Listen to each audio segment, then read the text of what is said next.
Hey, where are you? Yes, they have already gone.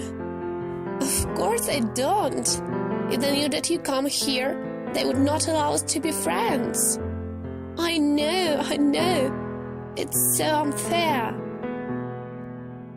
The words bounced inside of the cubicle, and it seemed as they never abandoned it, because she could spend hours talking to him without stopping.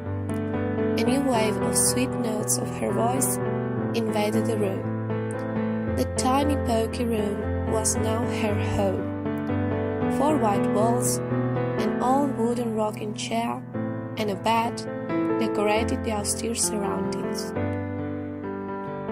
The little window was placed in the top of the wall, almost rubbing the ceiling. It was through that hole that the sunshine got every day inside the room, lightening the whole space and fusing with the whiteness of the walls, making them shine. She liked to sit down on the ground near to the rocking chair and to follow its slow movements.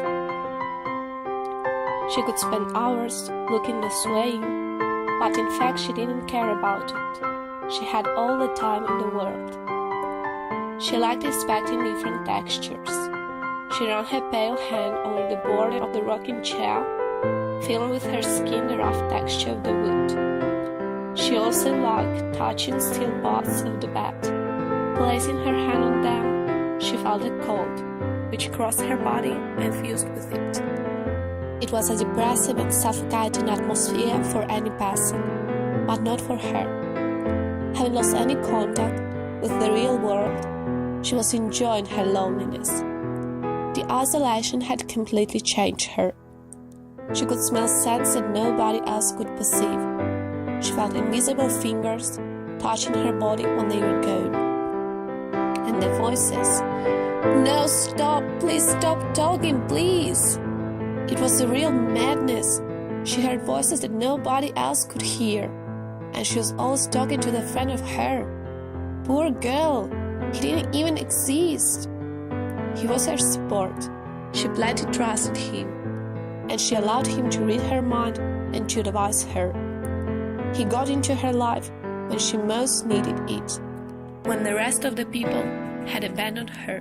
Having been a funny, easygoing and cheerful girl, she lost everything. The disease took away all the things she really loved. It is all in her mind, and apparently it's easy to solve. But our mind is more powerful than any other thing could be, and her thoughts brought her into this nightmare. What? Yes, I'm hearing something. Footsteps? Oh no, they're coming, hide! Hello, Jenny. How you going today? We'll give you your medicine, because you want to recover, don't you? Good girl.